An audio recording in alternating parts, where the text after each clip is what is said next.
Hola a todos, espero que se encuentren muy bien.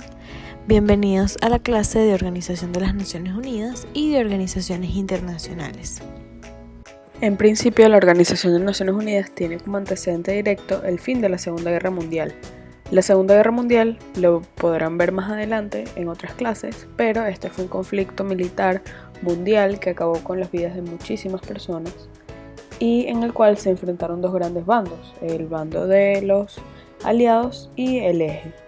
El bando de los aliados estaba conformado por Estados Unidos, Francia, Reino Unido y en ese momento la Unión Soviética, que ahora sería Rusia, que resultó ganador frente a el eje, que serían Alemania, Italia y Japón.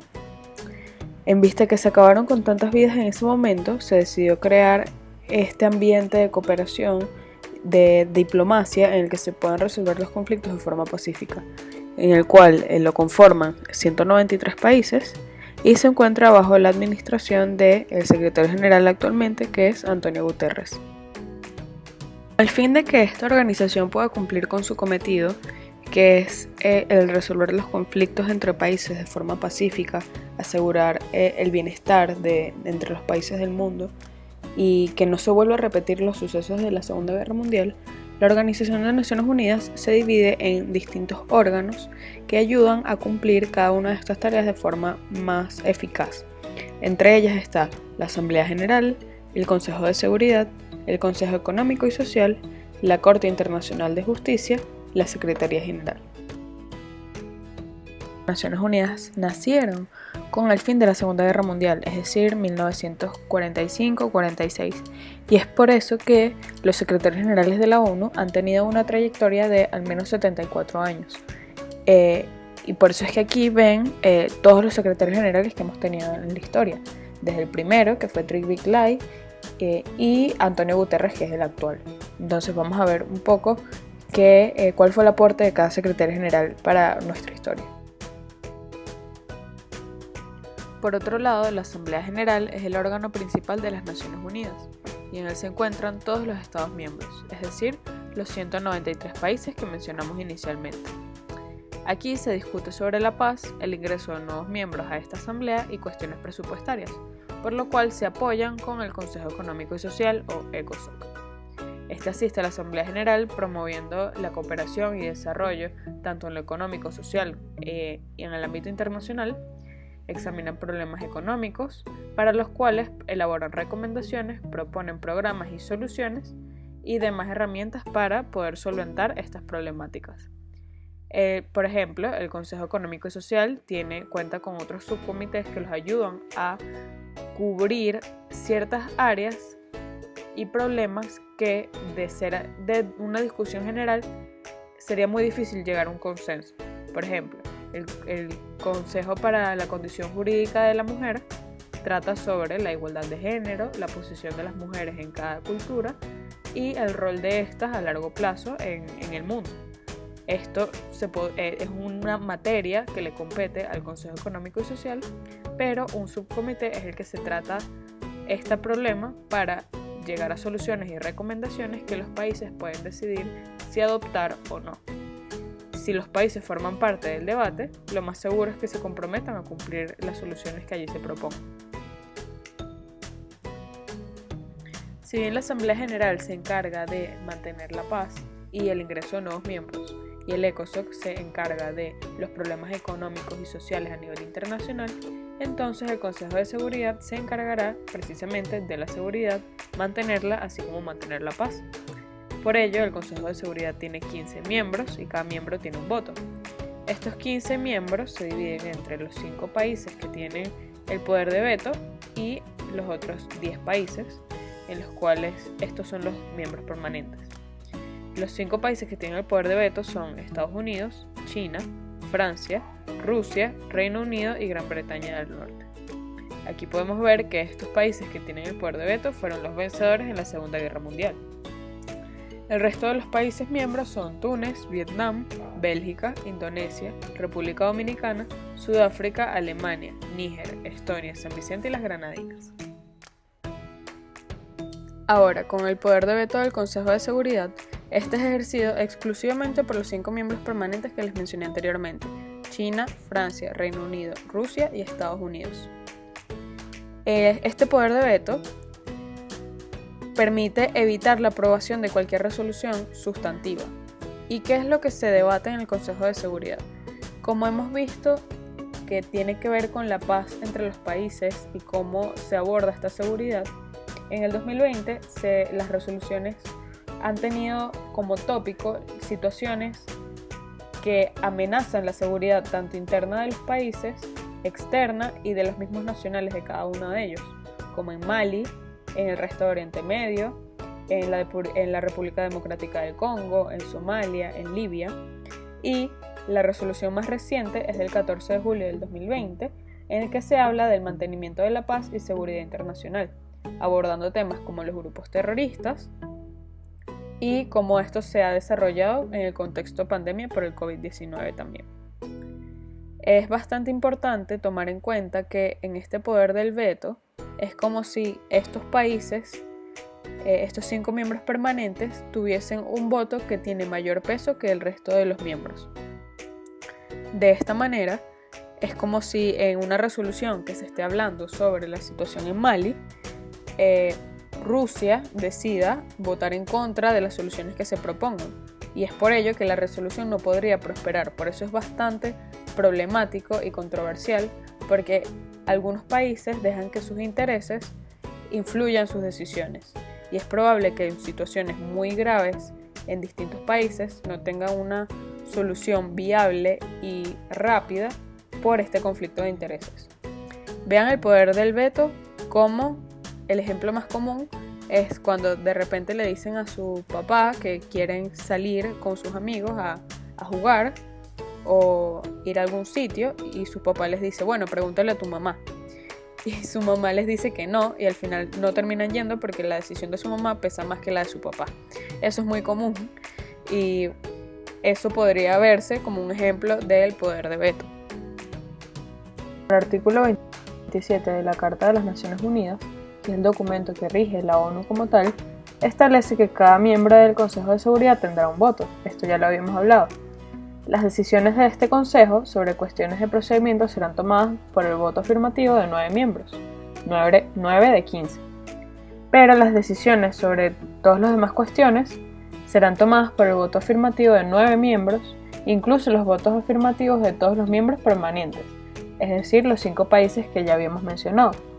Pero, con respecto a decisiones tomadas en las que una de las partes en la controversia sea uno de estos países con poder de voto, este tendrá que abstenerse de votar. Como por ejemplo el caso de un conflicto como Cachemira, que estaban involucrados China, Pakistán e India. China, como país vetante, tendría que abstenerse de votar con respecto al cumplimiento de este artículo. ¿Cómo se seleccionan a los miembros no permanentes? Si regresamos al tema de la Asamblea General, podemos ver que entre los temas en su competencia está la entrada de nuevos miembros. Entre ellos, el hecho de los miembros que tendrán su puesto en el Consejo de Seguridad. Por eso, cada año la Asamblea General elige a 5 de los miembros no permanentes, del total de 10, por un periodo de 2 años. Entre ellos, esto se divide por regiones. Por ello, se eligen a 5 países entre los estados de África y Asia, 1 entre los estados de Europa Oriental, 2 entre América Latina y el Caribe, y 2 entre los estados de Europa Occidental y restantes que decidan adherirse a esta decisión. La Corte Internacional de Justicia funciona de 2 maneras, tanto en la parte contenciosa como en el procedimiento consultivo. El procedimiento contencioso se basa en resolver mediante sentencias las disputas que le sometan los estados. Funciona como un tribunal normal que pudiese presentarse en algún país, pero en este caso las partes serían estados, es decir, países. No se va en contra de personas, sino en contra de estados. En cambio, en el procedimiento consultivo se refiere a emitir dictámenes, opiniones consultivas o dar respuesta en general a cualquier cuestión jurídica que sea planteada tanto por el Consejo de Seguridad o la Asamblea General, Aquí no se disputa la culpabilidad o no o responsabilidad de algún Estado respecto a una situación, sino más bien emitir una opinión jurídica respecto a un planteamiento de los demás órganos de la ONU. Último, el Consejo de Administración Fiduciaria fue un órgano que estuvo vigente y activo hasta 1994, en el cual fue disuelto por el Consejo de Seguridad porque ya había cumplido con sus funciones. Su objetivo principal consistía en promover el adelanto de los habitantes de los territorios en fideicomiso, que así se le refería a aquellos territorios que aún no se habían independizado por completo o que aún no tenían definida la forma en la que se iban a regir y funcionar de forma independiente. Y así como su desarrollo progresivo. Estaba constituido por los 5 miembros permanentes del Consejo de Seguridad y su función, como les había dicho, era supervisar la administración de estos territorios que estaban bajo el régimen de la administración fiduciaria. Modelos de Naciones Unidas. Estos son básicamente una simulación de alumnos para representar a países miembros de los diversos órganos del sistema de la ONU. Estos órganos ya los acabamos de ver, la Asamblea General, el Consejo de Seguridad. En MUN siempre van a estar estos comités presentes y los estudiantes deberán representar a un país miembro de estos órganos de la mejor forma posible, con su posición, creencias, etc., y hallar soluciones a problemas dirigidos a cultura, política, economía, sociedad y muchos otros que se pueden plantear. La idea es que a través de la negociación, la diplomacia y todas estas herramientas que les vamos a enseñar puedan llegar a estas soluciones y redactar un proyecto de resolución que junte todas estas que se planteen en el comité durante los 3 días del modelo, que constan de un fin de semana, viernes, sábado y domingo. A veces no se van a encontrar con comités 100% ONU, a veces van a ser comités inventados o también órganos que existen pero que no son parte del sistema de la ONU. Pero esto no significa que no se pueda plantear un problema y solucionarse en la vía diplomática. Eso es lo que queremos que se lleven de los modelos de Naciones Unidas. La resolución pacífica de las controversias siempre va a ser una vía y mediante que ustedes vayan aprendiendo todo esto, siempre lo van a poder aplicar en su vida diaria. La Carta de las Naciones Unidas es lo más parecido que tenemos a una constitución. Piensen en Venezuela y nuestra constitución. En esa constitución se establece qué es Venezuela, quiénes somos los venezolanos, cuáles son nuestros derechos y deberes y cómo se organiza el Estado. Si eso es así en Venezuela, con respecto a las Naciones Unidas, si bien no es un país ni es un gobierno, la Carta de las Naciones Unidas lo que hace es establecer mediante 111 artículos cómo se establece la organización. Determina los derechos y obligaciones de los estados como miembros de esta y también los procedimientos y órganos que pertenecen a las Naciones Unidas. Más que todo, cómo funciona tanto las Naciones Unidas como las Cortes Internacionales, la Asamblea General, el Consejo de Seguridad, todo eso se encuentra en la Carta de las Naciones Unidas. Si tienen algún tiempo para leerla, se las recomiendo mucho porque ahí establece más información sobre los órganos que les estoy comentando ahorita. Esta se firmó el 26 de junio de 1945 en San Francisco y con esta nace la ONU. A los propósitos de la ONU en la Carta de las Naciones Unidas se pueden destacar el mantener la paz y seguridad internacional, fomentar entre las naciones las relaciones de amistad basadas en el principio de igualdad, es decir, que ninguna nación es más que otra, todos están en una igualdad de condiciones, así como sus ciudadanos todos están en una igualdad de condiciones por el simple hecho de ser personas. Y la libre determinación de los pueblos. A lo que se refiere esto es que no se puede constreñir, no se puede obligar a ningún país a comportarse de cierta manera cuando está relacionado con su cultura o quiénes son, es decir, su identidad. Estos tienen la libertad de determinarse como pueblos, de independizarse si así lo quieren, y de hacer respetar sus culturas. Por eso este es el límite de acción entre países y los mismos órganos de la ONU. No se puede respetar esto.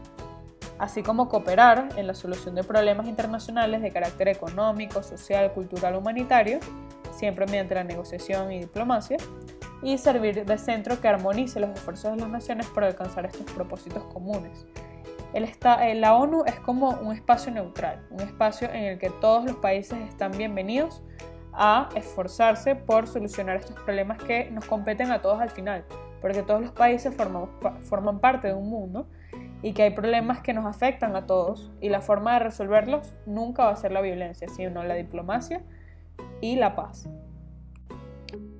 A continuación, vamos a hablar sobre las organizaciones internacionales, qué son sus características, clasificación, y vamos a mencionar algunas de las organizaciones existentes, ya que son muchísimas y no podemos hablar de todas. Primero que todo, es importante definir qué son los organismos internacionales u organizaciones internacionales. Aquí contamos con una definición. De esto es importante que saquemos que estas organizaciones se crean para velar y mantener los intereses de los distintos países. Por ejemplo, la OTAN se crea con fines militares, de seguridad. La OIEA con fines de la utilización pacífica de la energía atómica que le interesa a todos los países, y así sucesivamente. Además, un Estado puede decidir cuándo entrar y cuándo salirse de una organización. Además, se debe tener en cuenta que para ser considerada como internacionales debe tener como miembros a varios países, y que estos organismos tienen una base sobre la cual se basan o se fundan, como por ejemplo la Organización de las Naciones Unidas tiene la Carta de las Naciones Unidas. Entre las características de las organizaciones internacionales tenemos que cuentan con un acuerdo que se apoya en una base jurídica. Dicho acuerdo es firmado por todos los estados que pasan a ser miembros de esta organización, y al firmar estos acuerdos se comprometen a cumplir lo que allí se estipula. Por ejemplo, todos los estados que sean partes del Comité de Derechos Humanos de la Organización de las Naciones Unidas se comprometen a cumplir con los derechos humanos que ahí se estipulan. Cuando un país que es miembro de la organización deja de cumplir lo estipulado en ese acuerdo, se hace una reunión, normalmente se discute y se pasa a instar y a presionar a este país para que vuelva a cumplir este acuerdo. Además, se debe tener suficiente independencia de los estados que han firmado el acuerdo, así sea que una organización recibe fondos de los países, no puede inclinarse a ninguno, ya que el fin último es velar por los intereses de todos los estados miembros.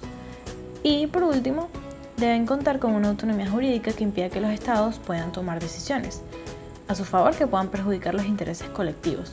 Es por esto que normalmente se hacen votaciones en las que los estados tienen la capacidad de votar a favor, en contra o abstenerse, para que tengan la potestad de expresar su opinión y que ésta sea incluida en la toma de decisiones.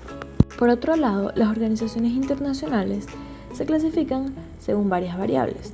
La primera de ellas es según sus fines, y dentro de esta clasificación tenemos varios tipos de organización.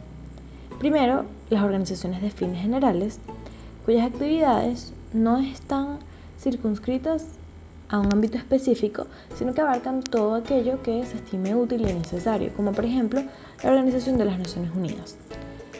Luego tenemos organizaciones de fines específicos que, al contrario de la anterior, se desarrollan en un ámbito específico, como por ejemplo la OIT, que es la Organización Internacional del Trabajo, opera simplemente en el ámbito del trabajo y de hacer normas para las empresas para amparar y proteger a los trabajadores.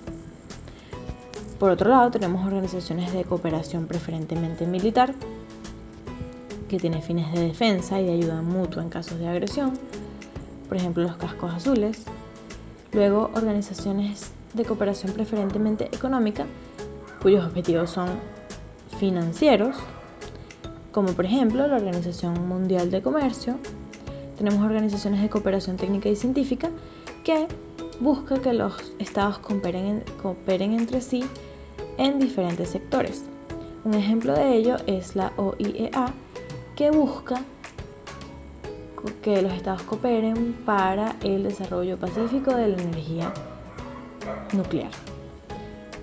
Por último, tenemos organizaciones de cooperación social, cultural y humanitaria que protegen al individuo, las colectividades en diversos aspectos, como por ejemplo la UNESCO. La segunda variable de clasificación con la que contamos es según su composición. Esta se divide en dos tipos de organizaciones: las de vocación universal, que son aquellas que están abiertas a la participación potencial de todos los estados, como por ejemplo las Naciones Unidas, a las que puede pertenecer cualquier estado sin ningún tipo de limitación. Por otro lado, tenemos las organizaciones de carácter regional, que al contrario que las que mencionamos anteriormente, hay un número limitado de estados que pueden pertenecer. Y entre estos estados debe existir una determinada afinidad. Por ejemplo, tenemos a la OEA, que es la Organización de Estados Americanos, que no pueden pertenecer ningún país que no esté en América. Y como esta tenemos muchísimas, por ejemplo la Unión Africana, la Unión Europea, etc. Por último, en la clasificación tenemos a las organizaciones según sus competencias. Esta se divide en dos tipos: las organizaciones de cooperación y coordinación, en la que los estados miembros llevan a cabo actividades y acciones para el cumplimiento y para alcanzar determinados objetivos. Un ejemplo de esto sería la OPEP. La OPEP se encarga de salvaguardar los intereses de los países exportadores de petróleo. Sin embargo, se queda hasta ahí. Cada país sigue teniendo su soberanía y cada país sigue estando a cargo de la gestión de su propio petróleo. Por otro lado, tenemos las organizaciones de integración y unificación, en las que, valga la redundancia, se pretende una integración un poco más profunda y se les ceden competencias de los Estados miembros, de los órganos comunes, y supone la atribución de poderes a esta organización. Por ejemplo, una buena forma de ilustrarlo es la Unión Europea. En esta, los países miembros, por ejemplo, la mayoría tiene la misma moneda. Y esto es una forma de unificar varios países. Por otro lado, también se tienen varios acuerdos en los que un ciudadano español puede mudarse fácilmente a cualquier otro país de Europa sin realmente tener que pasar por mucho papeleo, porque se considera parte de la Unión Europea. Y así se tienen otras particularidades que son parte de este tipo de organizaciones. A continuación, vamos a hablar sobre aquellas organizaciones internacionales pertenecientes a las Naciones Unidas. El Consejo de Derechos Humanos es un organismo intergubernamental perteneciente a las Naciones Unidas. Este fue creado por la Asamblea General en 2006 y cuenta con 47 estados miembros que son elegidos en la Asamblea General por un periodo de 3 años, aunque un tercio de ellos se va renovando anualmente. Estos estados tienen la obligación y son responsables de promover y proteger los derechos humanos en todo momento. Y la distribución que se hace debe ser equitativa entre los distintos continentes, es decir, hay 13 países de Asia y el Pacífico, 13 estados de África, 8 estados de América Latina y el Caribe, 7 estados de Europa Occidental y así sucesivamente. Y el objetivo principal de este organismo es tomar en cuenta las situaciones de violación de derechos humanos y hacer recomendaciones al respecto. Para esto se reúnen 3 veces al año, a menos de que surja una situación en la que se estén violando los derechos humanos. Antes de que se vaya a hacer una reunión y se plantea una reunión de emergencia para discutir estos hechos emergentes. Entre los organismos pertenecientes a las Naciones Unidas tenemos la UNICEF. Esta, según su composición, es una organización de vocación universal. Según sus fines, es una organización de fines específicos, específicamente una organización de cooperación social, cultural y humanitaria. Por otro lado, según sus competencias, es una organización de cooperación y coordinación. Entonces, Entre las labores prioritarias de la UNICEF está garantizar los derechos de la infancia a un nivel básico de vida. Entre esto está la protección de la infancia, la inclusión, la supervivencia infantil, la educación, la protección ante situaciones de emergencia, que no haya discriminación de género, innovación a favor de los niños que tengan suministros y investigación y análisis a favor de la infancia. Su labor corresponde estrechamente con los objetivos de desarrollo del milenio fijados por la ONU en el 2000. Y bueno, tenemos aquí las esferas estratégicas principales que tienen que ver con los principales problemas a los que se enfrenta la infancia actualmente, principalmente en países de bajos recursos, países en vías de desarrollo, y algunas situaciones en las que ha estado presente la UNICEF son: en 1965 ganó el Premio Nobel de la Paz por su labor en pro de la promoción de la confraternidad entre las naciones. En 1996 hace un informe sobre las repercusiones de los conflictos armados en los niños y generalmente está involucrado en situaciones relacionadas a la educación en poblaciones necesitadas. La Agencia de las Naciones Unidas para los Refugiados. La Agencia de las Naciones Unidas para los Refugiados, también conocida como ACNUR, busca el bienestar y proteger los derechos de aquellas personas que tienen que huir de sus países de origen buscando una mayor calidad de vida. Es importante que entendamos las diferencias, además de los principios y objetivos que busca ACNUR, las diferencias entre los beneficiarios. Por ejemplo, los solicitantes de asilo son aquellos que sufren una persecución en su país de origen y buscan ayuda internacional en otras naciones. Por ejemplo, las personas internamente desplazadas son aquellas que a lo mejor en un estado del país tienen este problema, que no tienen calidad de vida, que son perseguidos, hay un conflicto y se desplazan a otro estado, sin salir nunca de las fronteras o de la delimitación geográfica de la nación. Los refugiados son aquellos que huyen de su nación de origen por un conflicto que les impide regresar y hacer vida en su país. Los apátridas son aquellos que no tienen nación y los retornados son aquellos que después de un largo tiempo en el extranjero, ellos regresan a su país de origen. La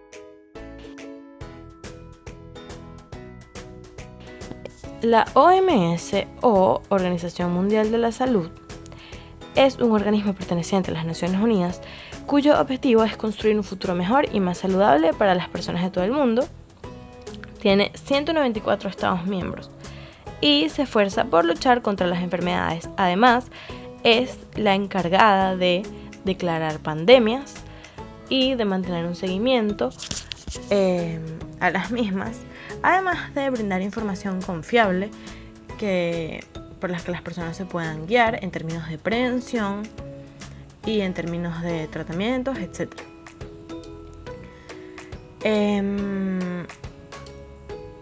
Por otro lado, la clasificación de esta organización, según sus fines, es una organización de fines específicos. Según su composición, es una organización de vocación universal y según sus competencias, es una organización de cooperación y coordinación. El Programa de las Naciones Unidas para el Desarrollo, PNUD, es una organización que se enfoca principalmente en el desarrollo sostenible. Si bien trabaja para erradicar la pobreza, reducir desigualdades y la exclusión, no solamente trabaja en ese ámbito. El desarrollo sostenible abarca muchísimas áreas, como podemos ver ahorita en unas láminas más adelante, que son sus objetivos de desarrollo sostenible, y podemos ver que la gobernabilidad democrática, mantener la paz, el clima y resiliencia a los desastres, entre otros temas, son algunos de los en los que se enfocan. Ellos tienen un área y un ámbito de aplicación muy amplio, se enfocan en muchos temas que vamos a darles más profundidad en las siguientes láminas. Vemos que PNUD tiene como enfoque o principal acción ayudar a los países en el desarrollo de cualquier política, alianza o capacidad para fortalecer sus instituciones y así ser más resilientes para poder desarrollarse por ellos mismos y mantener esos avances del desarrollo en constante crecimiento y mejora. Vemos que ellos buscan mantener a las personas al margen de la pobreza, que ningún ciudadano del mundo se mantenga en la pobreza. Se busca la gobernanza de sociedades pacíficas, prevenir cualquier crisis y el aumento de la resiliencia. Resiliencia significando la capacidad de responder ante estas crisis, de mantenerse fuertes y de poder salir de ellas. Y el medio ambiente, un tema muy importante y actual, y cualquier solución que pueda ayudar al desarrollo de recuperar el medio ambiente, mitigar un poco el cambio climático y pasar en un futuro mucho más enfocado en la naturaleza y en su preservación. Finalmente, en esta lámina podemos ver los objetivos de desarrollo sostenible.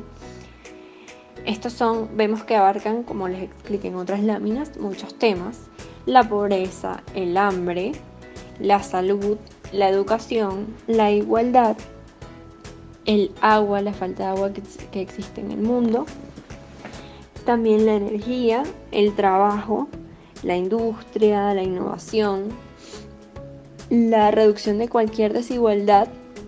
Vemos las ciudades y su desarrollo, el desarrollo de las comunidades sostenibles, la producción y consumo responsable, súper importante con los recursos del planeta, acciones por el clima, como ya hablamos también del cambio climático, la vida submarina, muy relacionado con lo anterior, la vida de los ecosistemas terrestres, lo mismo, la paz, la justicia y las instituciones sociales. Y por último, alianzas para lograr los objetivos, que también explicamos en la lámina anterior, que ellos buscan ayudar a los países en estas alianzas para el crecimiento. A continuación vamos a hablar sobre los organismos regionales. La Organización de Estados Americanos, la OEA, es un organismo regional que se mantiene diariamente buscando lograr la paz y la justicia en América, algo que históricamente, incluso en la actualidad, ha sido muy difícil de lograr de forma íntegra en los países. Fomentar también la solidaridad, la colaboración, defender la soberanía y la independencia de los estados, pero al mismo tiempo fomentar una integridad territorial. Por ejemplo, en un ámbito comercial ha sido bastante complicado. Por eso digo que la OEA se ha mantenido trabajando por esto diariamente y lo siguen haciendo. Sus pilares son importantes porque son la democracia, los derechos humanos, la seguridad y el desarrollo. Y vemos que estos pilares se tratan de inculcar con su estructura. Es decir, la democracia, los derechos humanos, seguridad y desarrollo se logran por medio del diálogo político, el desarrollo y la seguridad por medio de la inclusión y la cooperación, y los instrumentos jurídicos son muy importantes al momento de la democracia y los derechos humanos y la seguridad. Este organismo tiene como propósitos promover y consolidar la democracia representativa en América Latina principalmente. En la historia ha tenido muchos conflictos con la democracia, ha sido muy difícil de instaurar en muchos países y es en la actualidad cuando la mayoría de los países de América tienen gobiernos democráticos, pero ha sido un proceso y la OEA ha tenido un papel muy importante en estos procesos. Aquí vemos que otro de sus propósitos es procurar la solución de problemas políticos, jurídicos, económicos, etc. Y esto es muy cierto, como les digo, no solamente en el tema democrático, sino en muchos otros ámbitos. La OEA ha tomado un papel muy importante. También tienen como propósito erradicar la pobreza crítica, que sin duda es un obstáculo para el desarrollo de los pueblos y sigue siendo un obstáculo todavía en América, principalmente América Latina.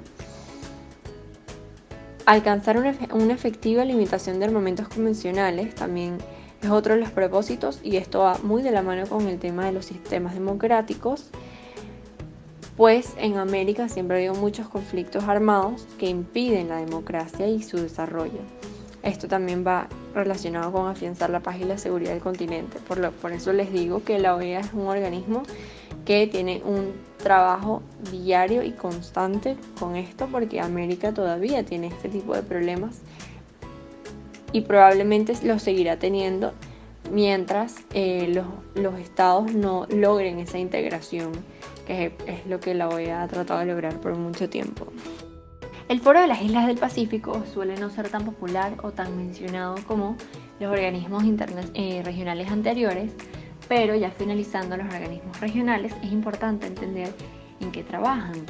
Ellos buscan que los países de Oceanía sean cooperativos entre sí, como los otros organismos que hemos visto. También buscan el desarrollo, buscan que haya paz, que haya armonía, la inclusión y prosperidad. Es importante también ver cómo ellos buscan que los individuos del Pacífico lleven vidas libres, sanas y productivas. Es decir, ellos también buscan el bienestar de sus ciudadanos. Por más que Oceanía sea un continente que no juega un rol protagónico en nuestros pensamientos, probablemente pensemos en América, al principio en Europa, en Asia, luego en África. Siempre Oceanía queda como un continente que realmente no le prestamos mucha atención, pero realmente Oceanía vemos con su organismo regional que busca el desarrollo también, que incluso tienen dialogue partners, que son países que colaboran por el bien común del continente oceánico. O sea, es importante ver cómo ellos también buscan afuera ayuda, cómo ellos quieren que la región sea cada vez más próspera.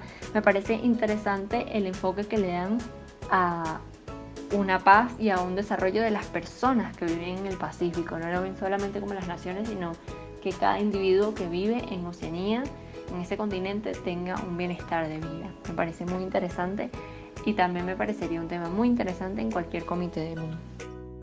La Unión Europea es un organismo regional que abarca distintos países de Europa, no todos, pero abarca 28 estados miembros y tiene como objetivos promover la paz, el bienestar de sus ciudadanos, que es bastante llamativo, la parte del bienestar de los ciudadanos, ofrecer libertad, seguridad y justicia sin fronteras interiores, es decir, que va más allá de la soberanía de los estados. Se quiere ofrecer libertad, seguridad y justicia más allá de la soberanía de los estados porque son una comunidad europea. Y ellos quieren favorecer un desarrollo sostenible basado en crecimiento económico equilibrado, una economía de mercado competitiva que va muy relacionado también al desarrollo y la protección del medio ambiente. También tienen como prioridades combatir la exclusión social y la discriminación. Podemos también comparar en América que el tema de la discriminación y la exclusión social puede no verse como una de las necesidades principales, como es en el caso de Europa. Buscan promover el progreso científico y tecnológico que va muy de la mano también con el crecimiento y el desarrollo. Buscan reforzar la cohesión económica, social, territorial y solidaridad entre los estados miembros, respetar la riqueza, la diversidad cultural y lingüística.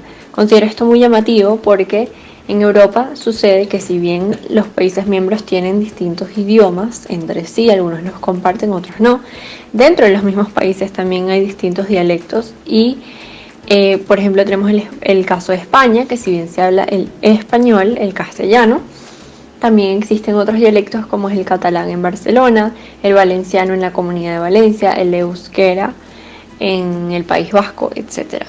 Y bueno, finalmente ellos quieren establecer una unión económica y monetaria, como tenemos el ejemplo del euro, que ellos utilizan el euro como moneda y es el que une a toda la comunidad.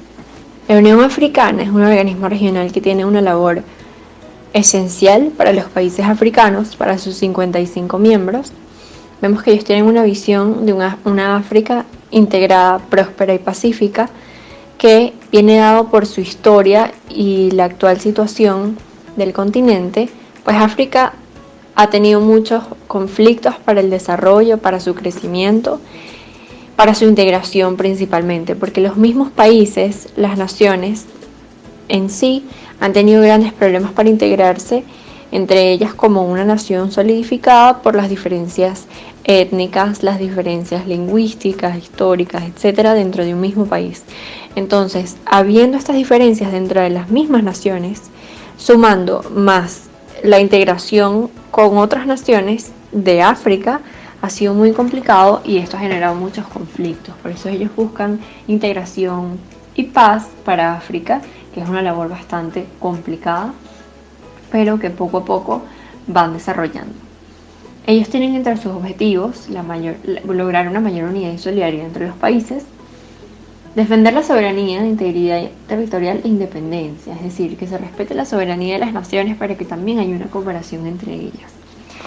por medio también de una aceleración de la integración política y socioeconómica del continente, y defender aquellas posiciones africanas comunes en temas de interés para el continente, además de alentar la cooperación internacional de los países africanos.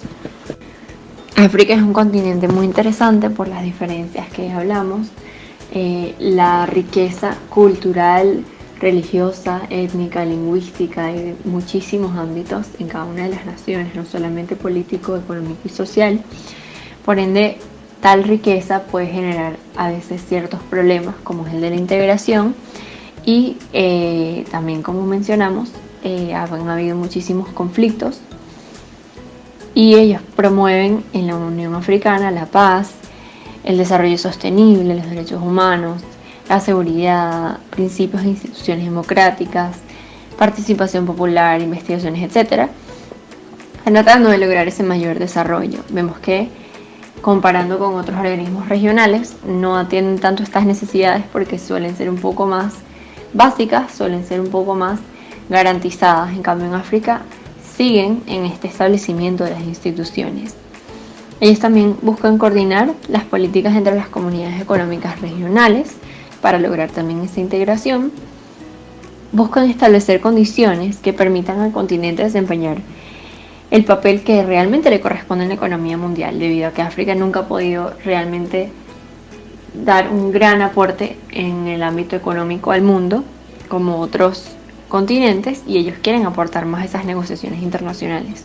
Y finalmente quieren hacer alianzas con parejas internacionales para erradicar las enfermedades prevenibles.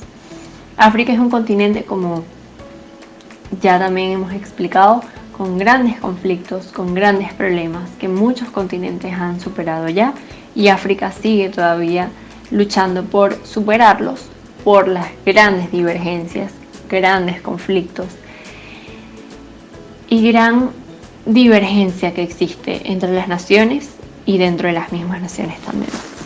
La Asociación de Naciones del Asia Sudoriental, ASEAN, es un organismo regional que tiene 3 divisiones o 3 enfoques, como también lo podemos decir: la comunidad política o seguridad, la comunidad económica y la comunidad sociocultural. Asia actualmente es el continente con mayor desarrollo tecnológico y que probablemente siga con un mayor crecimiento económico en los próximos años. Vemos que sus propósitos se enfocan mucho en este desarrollo y quieren acelerar ese crecimiento económico, ese progreso social y cultural de la región, promover también la paz y la estabilidad conforme a los principios de la ONU y la colaboración activa y asistencia mutua entre los países, es decir, una integración o cooperación entre los países miembros. Además, ellos quieren colaborar para la mejor utilización de la agricultura y las industrias. También muy relacionado con el crecimiento económico que quieren desarrollar, también con la expansión del comercio, y ellos incluyen un estudio de problemas internacionales sobre el comercio de productos básicos. ¿Para qué? Para establecer estrategias para hacer mayormente atractivas las industrias asiáticas para otros países y otras empresas multinacionales, además de mejorar las facilidades de transporte y comunicación y el estándar de vida de sus habitantes, comparando por ejemplo con la Unión Europea, que también busca el desarrollo de sus ciudadanos. Además, ellos promocionan estudios en el sudeste asiático, es decir, no solamente en la parte económica, sino en la parte académica. Ellos quieren verse mayormente atractivos para el exterior y quieren mantener una cooperación cercana con las organizaciones internacionales y regionales que tengan objetivos similares a los de ellos, es decir, no solamente la integración entre los países e integración con otras empresas u otras naciones del mundo, sino con los mismos organismos internacionales. La Liga Árabe es un organismo que es bastante distinto de los que ya he mencionado.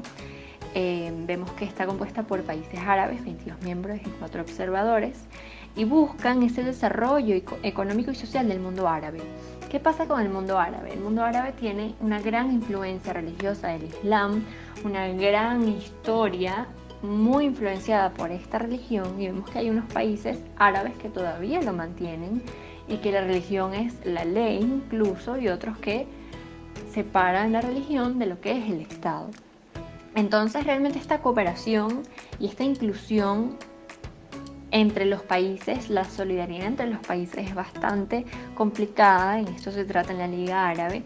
Sin embargo, ellos buscan siempre proteger esa independencia y esa soberanía de los mismos, pero que siempre hay una forma común de defender cualquier interés que tengan los países árabes. Vemos que en los países árabes también existen grandes yacimientos de petróleo, algunos tienen gran desarrollo económico, otros no tienen la mejor distribución de la riqueza y existen grandes divergencias entre varios países árabes. Algunos están en conflicto, otros tienen un gran auge económico y estabilidad. Entonces realmente hay muchas divergencias entre ellas y de esto se encarga el organismo regional de la Liga Árabe. Vemos que ellos buscan promover esos objetivos hacia el desarrollo económico y social. Ahorita vamos a dar inicio a hablar acerca de las organizaciones no gubernamentales.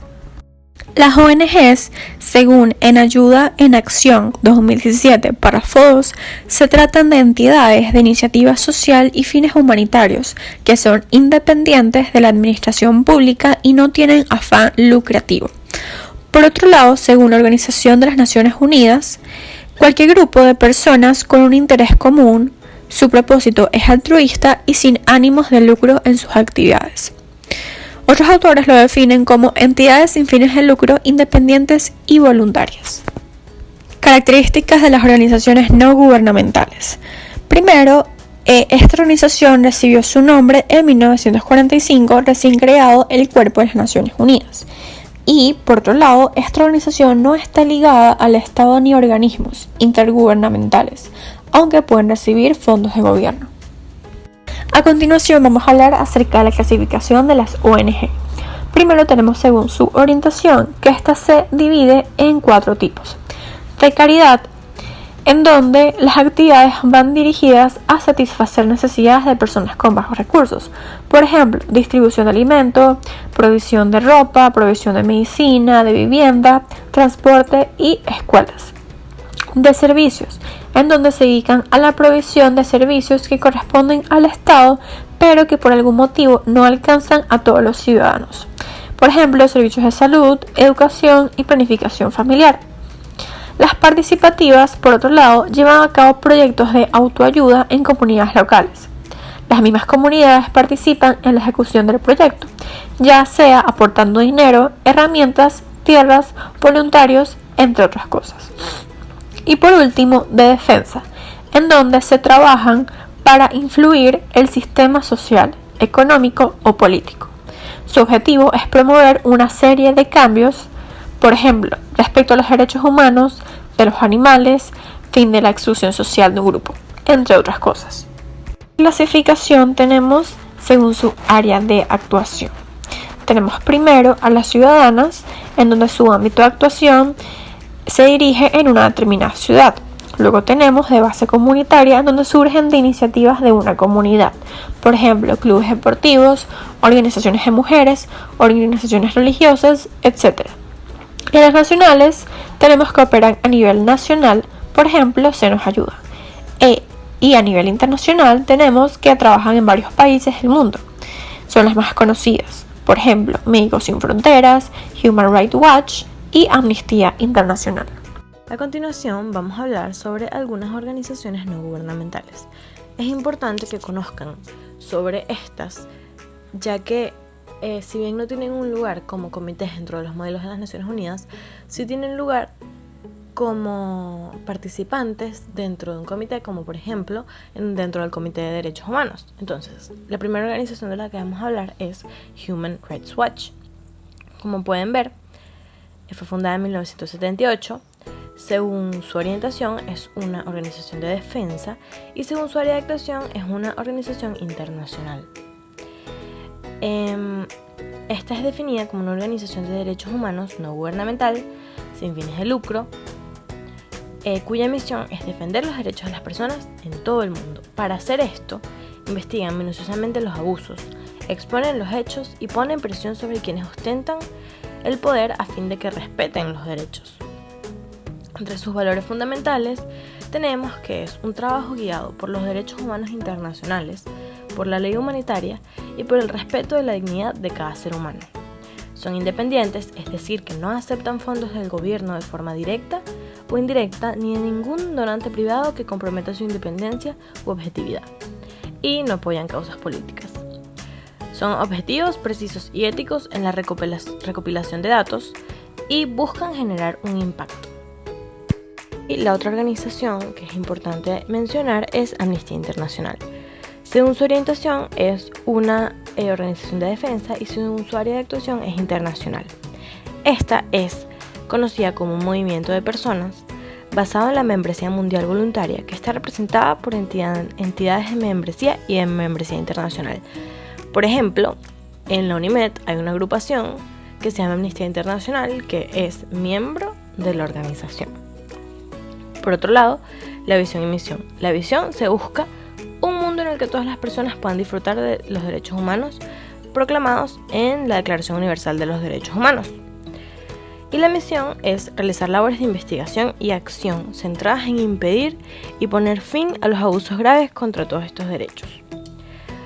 Entre sus valores básicos tenemos que es una comunidad global de defensores y defensoras de los derechos humanos. Y entre sus principios, los podemos ver aquí a continuación. Entre las cosas que defiende Amnistía Internacional tenemos, por ejemplo, que es una organización que es pro-choice, es decir, que apoyan el derecho de la mujer de elegir sobre su propio cuerpo. Además, han hecho reportes sobre la situación actualmente en Venezuela, sobre las autoridades reprimiendo y no protegiendo a los ciudadanos, es decir, violando sus derechos. Y se encargan de básicamente informar sobre todos los abusos que ocurren a nivel mundial y dar luz a estos hechos para poner presión para que estos dejen de ocurrir.